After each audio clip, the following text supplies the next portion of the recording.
J.D. Vance, vice-président des États-Unis, qui était était là l'an dernier en tant que sénateur. Et nous sommes très heureux qu'il soit de retour à Munich.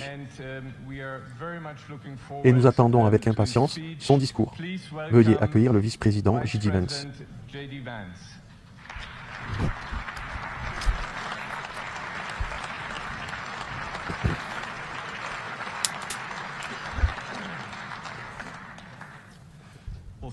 Eh bien, merci. Merci à tous les délégués rassemblés, les personnalités et les professionnels des médias. Et un remerciement particulier aux hôtes de la conférence sur la sécurité de Munich pour avoir réussi à organiser un événement aussi exceptionnel. Nous sommes bien sûr ravis d'être ici, nous sommes heureux d'être ici.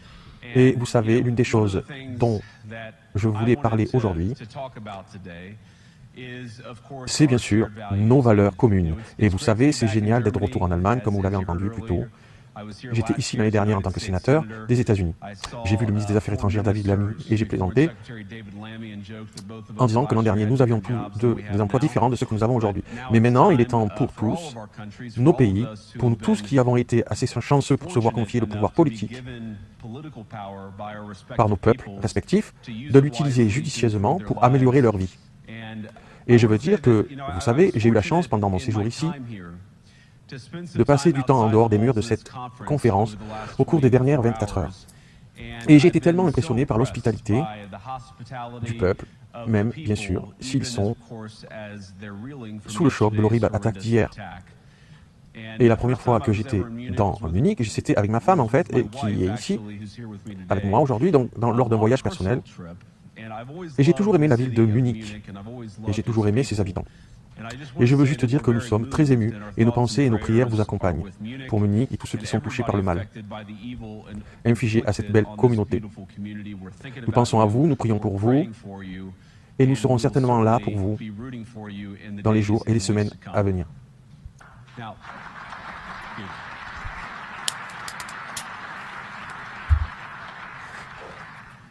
J'espère que ce ne sont pas les derniers des applaudissements que je reçois. Mais nous réunissons dans cette conférence, bien sûr, pour discuter de sécurité. Et normalement, nous parlons de menaces pour notre sécurité extérieure. Je vois de nombreux grands chefs militaires réunis ici aujourd'hui. Mais alors que l'administration Trump est très préoccupée avec la sécurité européenne et croit que nous pouvons parvenir à un règlement raisonnable entre la Russie et l'Ukraine. Nous pensons également que c'est important, dans les années à venir, que l'Europe fasse un pas en avant significatif pour subvenir aux besoins de sa propre défense. La menace qui m'inquiète le plus vis-à-vis de l'Europe, ce n'est pas la Russie, ce n'est pas la Chine, ce n'est pas n'importe quel autre acte extérieur. Ce qui m'inquiète, c'est la menace de l'intérieur. Le retrait de l'Europe de certaines de ses valeurs les plus fondamentales, valeurs partagées avec les États-Unis. J'ai été frappé de voir qu'un ancien commissaire européen est récemment passé à la télévision, semblait ravi que le gouvernement roumain venait d'annuler une élection. Il a averti que si les choses ne se passent pas comme prévu, la même chose pourrait se reproduire en Allemagne. Or, ces déclarations cavalières sont choquantes pour les oreilles d'un Américain. Pendant des années, on nous a dit que tout ce que nous finançons et soutenons est au nom de nos valeurs démocratiques communes. Tout de notre politique en Ukraine à la censure numérique est présenté comme une défense de la démocratie. Mais lorsque nous voyons des tribunaux européens annuler des élections et des hauts responsables menacés d'en annuler d'autres, nous devrions nous demander si nous nous imposons des normes suffisamment élevées. Et je dis nous parce que je crois fondamentalement que nous sommes dans la même équipe. Nous devons faire plus que parler des valeurs démocratiques. Nous devons les vivre. Dans la mémoire vivante de beaucoup d'entre vous, dans cette salle, la guerre froide opposait les défenseurs de la démocratie à des forces bien plus tyranniques, je parle de l'URSS, sur ce continent. Et réfléchissez au camp dans ce combat qui censurait les dissidents, fermait les églises et annulait les élections. Étaient-ils les gentils? Certainement pas. Et grâce à Dieu, ils ont perdu la guerre froide. Ils ont perdu parce qu'ils ne valorisaient ni ne respectaient toutes les bénédictions extraordinaires de la liberté. La liberté de surprendre, de faire des erreurs, d'inventer, de construire. Il s'avère que l'innovation ne peut pas être imposée. Ou la créativité, tout comme on ne peut pas forcer les gens à quoi penser, quoi ressentir, ou quoi croire.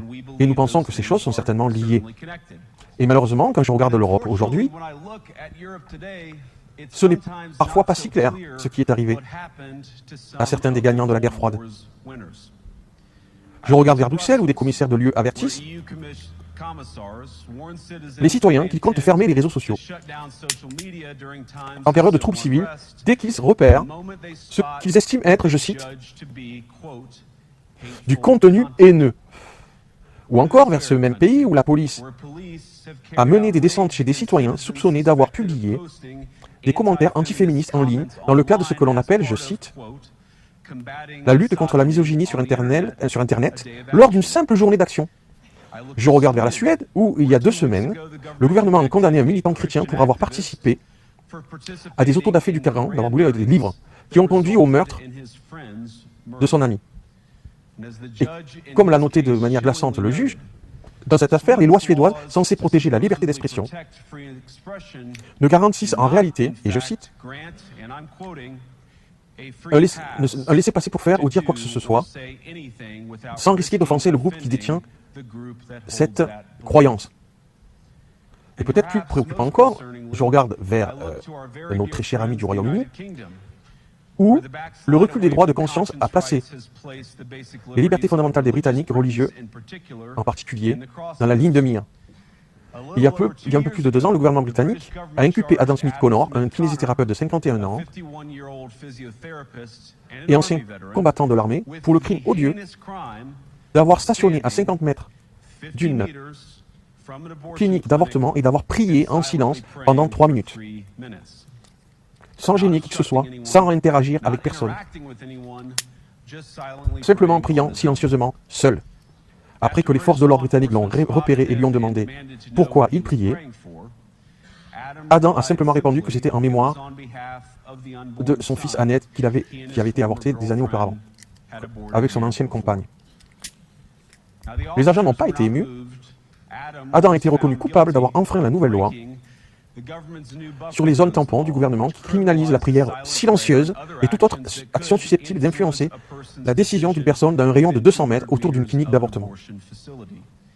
Il a été condamné à payer des milliers de livres en frais juridiques pour le ministère public. J'aimerais pouvoir dire que c'était une exception, un exemple isolé et absurde d'une loi mal rédigée appliquée contre une seule personne. Mais non, en octobre dernier, il y a seulement quelques mois, le gouvernement écossais a commencé à distribuer des lettres aux citoyens dont les maisons se trouvent dans les soi-disant zones d'accès sécurisées, les avertissant que même une prière privée à l'intérieur de leur propre domicile pourrait constituer une infraction à la loi. Naturellement, le gouvernement a exhorté les lecteurs à signaler tous ces concitoyens soupçonnés d'avoir commis un délit d'opinion. En Grande-Bretagne et dans toute l'Europe, la liberté d'expression, j'en ai peur, est en retrait. Et dans un souci d'humour, mes amis, mais aussi dans un souci de vérité, je dois admettre que parfois les voix les plus bruyantes en faveur de la censure ne sont pas venues d'Europe, mais de mon propre pays, où l'administration précédente a menacé et fait pression sur les entreprises de réseaux sociaux, ça a été prouvé Twitter Files, Facebook Files, pour censurer ce qu'elle appelait de la désinformation. De la désinformation, comme par exemple l'idée que le coronavirus, aurait probablement fui d'un laboratoire en Chine.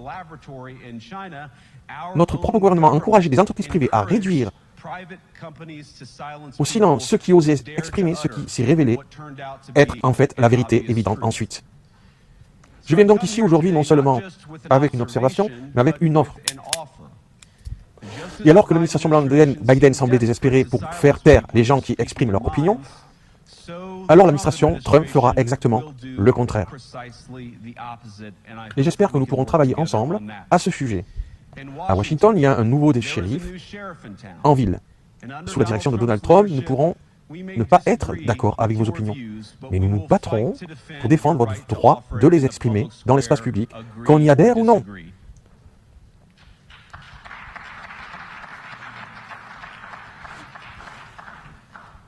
Nous en sommes maintenant arrivés à un point où, bien sûr, la situation est devenue si préoccupante qu'en décembre dernier, la Roumanie a tout simplement annulé les résultats d'une élection présidentielle sur la base de simples soupçons d'une agence de renseignement et sous une énorme pression de ses voisins continentaux.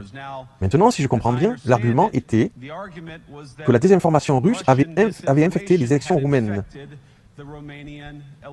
Mais je demanderai à mes amis européens de prendre un peu de recul.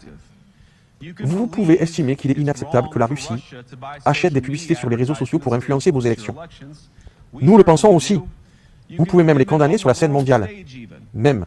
Mais si votre démocratie peut être réduite, avec quelques centaines de milliers de dollars de publicité numérique achetée par un pays étranger, alors elle n'était pas très solide au départ.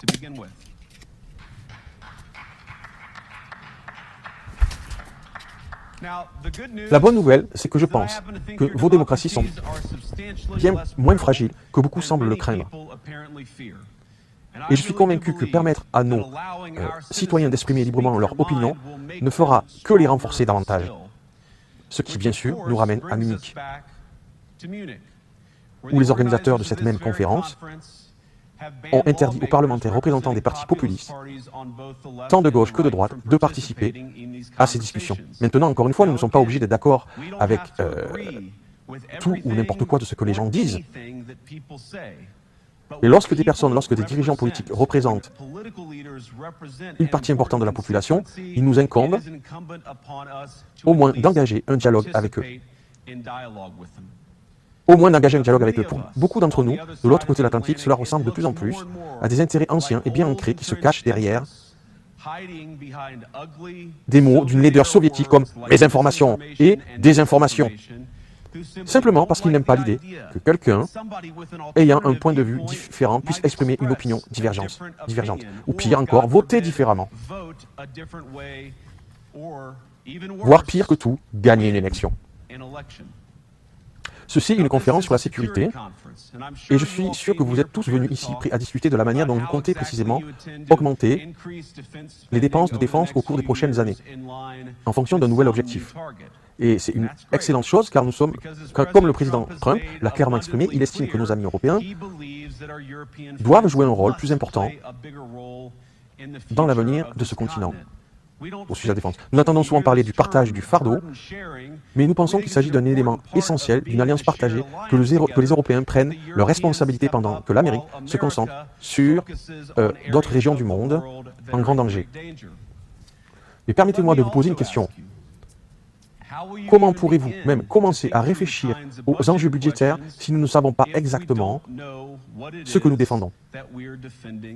En premier lieu, j'ai déjà entendu beaucoup de choses au cours de mes discussions et j'ai eu de nombreuses conversations très enrichissantes avec plusieurs personnes réunies ici.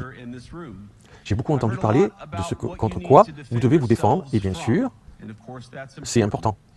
Mais ce qui me semble un peu moins clair, et certainement aussi pour beaucoup de citoyens européens, c'est ce que vous défendez exactement. Quelle est la vision positive qui anime ce pacte de sécurité commun que nous considérons tous comme si important? Et je crois profondément qu'il ne peut y avoir de sécurité si vous avez peur des voix, des opinions et des consciences qui guident votre propre peuple. L'Europe est confrontée à de nombreux défis, mais la crise à laquelle ce continent fait face aujourd'hui, la crise que je crois que nous affrontons tous ensemble, est de notre propre fait. Si vous fuyez devant vos propres électeurs, il n'y a rien que l'Amérique puisse faire pour vous. Et d'ailleurs, il n'y a rien non plus que vous puissiez faire pour le peuple américain, qui m'a élu, ainsi que le président Trump. Vous avez besoin d'un mandat démocratique pour accomplir quoi que ce soit de valeur dans les années qui viennent. Ces dernières années, les mandats ont produit des résultats instables. Mais il y a tant de choses précieuses qui peuvent être accomplies avec le type de mandat démocratique qui, je pense, viendra d'une plus grande écoute des voix de vos citoyens. Si vous voulez bénéficier d'économies compétitives, d'une énergie abordable et de chaînes d'approvisionnement sécurisées, alors vous avez besoin de mandats pour gouverner, car il faut faire des choix difficiles pour obtenir tout cela. Et nous le savons très bien en Amérique. Vous ne pouvez pas obtenir un mandat démocratique en censurant vos opposants ou en les emprisonnant, d'une manière ou d'une autre.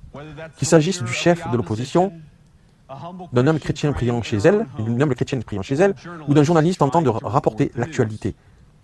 Vous ne pouvez pas non plus l'obtenir en ignorant vos électeurs sur des questions fondamentales, comme celle de savoir qui peut faire partie de la communauté, et de tous les défis urgents auxquels les nations représentées ici sont confrontées. Je crois qu'il n'y a rien de plus urgent que la migration de masse. Aujourd'hui, près d'une personne sur 5 vivant dans ce pays est venue de l'étranger. Et il s'agit bien sûr d'un record historique. C'est un nombre similaire, soit disant en passant, aux États-Unis, également un record historique. Le nombre d'immigrants entrés dans l'UE en provenance de pays tiers a doublé entre 2021 et 2022. Et bien sûr, c'est devenu pire depuis. Et nous connaissons la situation. Elle ne s'est pas concrétisée dans le vide. C'est le résultat d'une série de décisions conscientes. Décisions prises par les politiciens de tout le continent et d'autres à travers le monde au cours de la décennie. Nous avons vu les horreurs provoquées par ces décisions. Hier, dans cette même ville, et bien sûr, je ne peux en parler à nouveau sans penser aux terribles victimes qui ont vu une belle journée d'hiver à Munich être gâchée. Nos pensées et nos prières les accompagnent et resteront avec eux. Et pourquoi cela est-il arrivé en premier lieu? C'est une histoire terrible, mais nous l'avons entendue beaucoup trop de fois en Europe, et malheureusement trop souvent aux États-Unis aussi. Un demandeur d'asile, souvent un jeune homme, d'une vingtaine d'années, déjà connu des services de police,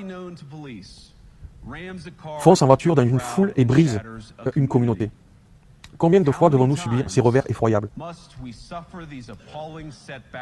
avant de changer de cap et d'orienter notre civilisation commune dans une nouvelle direction? Aucun électeur de ce continent n'a voté pour ouvrir les vannes à des millions d'immigrants non contrôlés. Mais savez-vous pourquoi ils ont voté? En Angleterre, ils ont voté pour le Brexit. Et qu'on soit d'accord ou non, ils l'ont voté. Et de plus en plus, partout en Europe, ils votent pour des dirigeants politiques qui promettent de mettre fin à une immigration incontrôlée. Il se trouve que je partage bon nombre de ces préoccupations, mais vous pouvez être d'accord ou pas avec moi. Je pense simplement que les gens tiennent à leur foyer, à leurs rêves, à leur sécurité et à leur capacité de subvenir à leurs besoins et à ceux de leurs enfants. Et ils sont intelligents. Je pense que c'est l'une des choses les plus importantes que j'ai apprises au cours de mon court passage en politique. Contrairement à ce que l'on pourrait entendre, à quelques montagnes de là, à Davos, les citoyens de toutes nos nations ne se considèrent généralement pas comme des animaux instruits ou des rouages interchangeables d'une économie mondiale. Il n'est guère surprenant qu'ils ne veuillent pas être déplacés à leur guise ou constamment ignorés par leurs dirigeants. C'est le rôle de la démocratie d'arbitrer ces grandes questions dans les urnes. Je pense que mépriser les gens, ignorer leurs préoccupations, ou pire encore, censurer les médias, annuler les élections ou exclure des citoyens du processus politique ne protège rien. En réalité, c'est le moyen le plus sûr de détruire la démocratie. Prendre la parole et exprimer des opinions n'est pas une ingérence électorale. Même lorsque des personnes expriment des opinions en dehors de votre pays, et même lorsque ces personnes sont très influentes. Et croyez-moi, je le dis avec humour, si la démocratie américaine a survécu à 10 ans de remontrance de Greta Thunberg, vous pouvez bien survivre à quelques mois d'Elon Musk. Mais ce à quoi la démocratie allemande et aucune démocratie, quelle qu'elle soit américaine, allemande ou européenne, ne peut survivre, c'est dire à des millions d'électeurs que leurs pensées, leurs préoccupations, leurs aspirations, leurs appels à l'aide sont invalides ou indignes d'être simplement considérés. La démocratie repose sur le principe sacré que la voix du peuple compte. Il n'y a pas de place pour des barrières. On défend ce principe ou on ne le défend pas. Les Européens, le peuple, ont une voix. Les dirigeants européens ont eu un choix. Et je crois fermement que nous ne devons pas avoir peur de l'avenir.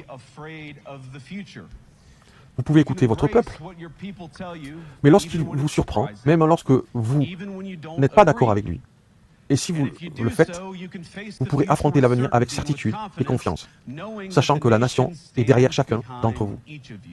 Et c'est cela, pour moi, la véritable magie de la démocratie. Et elle ne réside pas dans ces bâtiments de pierre ou ces magnifiques hôtels. Elle ne se trouve pas non plus dans ces grandes institutions que nous avons bâties ensemble en tant que société commune. Croire en la démocratie, c'est comprendre que chaque citoyen détient une sagesse et une voix. Et si nous refusons d'écouter cette voix, même nos plus grandes victoires ne garantiront que bien peu de choses. Comme l'a dit le pape Jean-Paul II, qui fut selon moi l'un des plus grands défenseurs de la démocratie sur ce continent et ailleurs, n'ayez pas peur. Nous ne devrions pas craindre notre peuple, même lorsqu'il exprime des opinions divergentes de celles de ses dirigeants. Merci à tous. Bonne chance à vous. Que Dieu vous bénisse.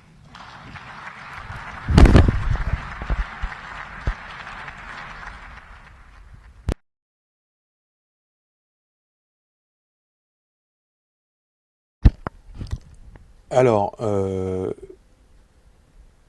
donnez votre avis, c'est l'objet de cette vidéo. Donnez votre avis en commentaire sur ce discours de J.D. Vance qui a lieu il y a 2-3 jours à Munich. Sur la conférence sur la sécurité.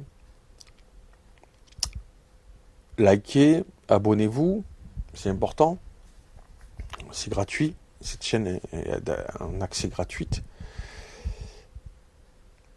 Et pour finir, je préciserai que moi-même, par rapport au sujet dont il parle sur la chaîne, et ceux qui connaissent la chaîne le savent très bien, et j'en ai parlé souvent, j'ai des propositions personnellement, que je pense qui devraient être dans le débat public, comme travailler à une constitution commune basée sur les droits et libertés fondamentaux des individus, quel que soit leur sexe, leur couleur de peau, etc. etc. Travailler donc à une constitution commune entre la France et les États-Unis, ou l'UE et les États-Unis.